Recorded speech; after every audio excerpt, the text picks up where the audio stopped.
of the Kavita Ma'am's English classroom. In the previous video, you learned how to frame the past positive sentence, past negative sentence and past interrogative sentence.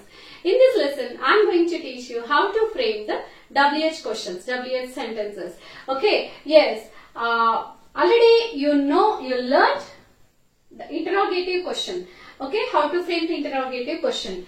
There are two types of interrogative questions. Positive interrogative question, negative interrogative question. Positive ఏంటి? నువ్వు పాలు తాగావా? నువ్వు fruits తెచ్చావా? నువ్వు వంట చేసావా? వాళ్ళు cricket ఆడారా? Did they play cricket? Did you eat mango? Okay. నువ్వు తినలేదా? Didn't you bring mangoes from market? Didn't you go to the movie? Didn't you watch the movie? Didn't you visit the temple? So positive and negative. దీని ముందు very simple.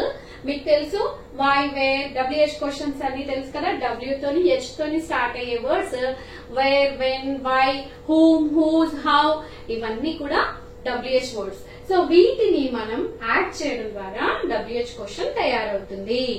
Here you look at the board. Did you drink milk? నువ్వు పాలు తాగేవా? Did they drink milk? Did they bring vegetables? So why did ఇప్పుడు question అడుగుతున్నాం. ఎందుకు తాగలేదు? Why did you drink milk? ఎప్పుడు తాగావు? When did you drink milk? ఎక్కడ తాగావు? Where did you drink milk? ఎక్కడ తాగావు? హాల్లో తాగావా? బెడ్రూమ్ లో తాగావా? ఎక్కడ తాగావు? Where did you milk? Where did you drink milk? ఎందుకు తాగలేదు? Why didn't you drink milk? ఎందుకు తేలేదు? మ్యాంగోస్ ఎందుకు తేలేదు? Why didn't you bring mangoes? ఎందుకు తెచ్చావు? Why did you bring mangoes? Why didn't you bring mangoes? Why did you drink milk? Why did you wash my clothes? Why didn't you wash my clothes? ఎందుకు నా clothes wash అమ్మ దగ్గరికి mom why did you wash my clothes? ఎందుకు నా clothes wash చేసావు? Why didn't you? ఎందుకు చేయలేదు? Why didn't you wash my clothes? Why did you prepare the food for me?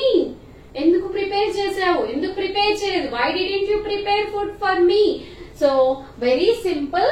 Did, you, we, one. Just me last class లో నేర్చుకున్నారు. Past tense కాబట్టి did ని use చేసాము. Followed by the subject and did వచ్చినప్పుడు always we use only V1. ఇది interrogative. ఈ part అంతా interrogative question అయితే దానికి వెరీ సింపుల్. మనకి అవసరమైన WH వర్డ్ ని యాడ్ చేసుకోవడం ద్వారా WH క్వశ్చన్ తయారవుతుంది. Look at the board here. Just very simple formula.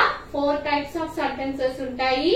ఈ 4 టైప్స్ ఆఫ్ సెంటెన్సెస్ నేర్చుకుంటే స్పోకెన్ ఇంగ్లీష్ లో చాలా ఈజీ అనిపిస్తుంది. మనకి చాలా ఇంగ్లీష్ వచ్చిన సంతోషం, సాటిస్ఫాక్షన్ అవుతుంది. ఓకే, పాస్ట్ టెన్స్ లో positive sentence, negative sentence, interrogative sentence, WH question మనం నేర్చుకున్నాం. దీంతో ఈ కాన్సెప్ట్ పాస్ట్ టెన్స్ లో 4 టైప్స్ ఆఫ్ సెంటెన్సెస్ ఎలా నేర్చుకోవాలి అనేది నేను 4 వీడియోస్ అప్లోడ్ చేశాను. Channel and watch my videos and you can learn very easily. Go back to my videos and you can learn very easily. So past tense లో spoken English లో ఉన్నాం మనం. Grammar పెద్దగా అవసరం లేకుండా కొంత గ్రామటికల్ నాలెడ్జ్ తో, కొంత అయితే మనందరికీ తెలిసే ఉంటుంది. వర్బ్స్ అంటే ఏంటి, సబ్జెక్ట్స్ అంటే ఏంటి, ఆబ్జెక్ట్ అంటే ఏంటి, ఏది ఎలా ఉంటుంది, అయిపోయింది ఏంటి, నడుస్తున్నది ఏంటి, జరగబోయేది ఏంటి, ఇవన్నీ మనకి కాస్త అవగాహన అయితే ఉంటుంది. కాబట్టి you can learn very easily.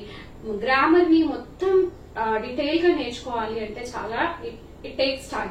So అలా కాకుండా మన డే టు డే లైఫ్ లో యూజ్ చేయగలిగేంత ఈజీగా మనం నేర్చుకుంటున్నాం. సో ఐ హోప్ మీ అందరికీ అర్థమైంది అనుకుంటున్నాను. Positive sentence, negative sentence, interrogative sentence and WH questions ఈ విధంగా ఫామ్ అవుతాయి. అండ్ హోంవర్క్, నేను ప్రతి క్లాస్ లో మీకు హోంవర్క్ ఇస్తాను. మీ హోంవర్క్ చేసి ఖచ్చితంగా మీరు నాకు కామెంట్స్ లో పెట్టాలి. Yeah, so I'm giving you the 5 words so that use these 5 words, use these 5 words and prepare positive, negative, interrogative and WH questions. Okay, wash, bring, watch, prepare and sing. So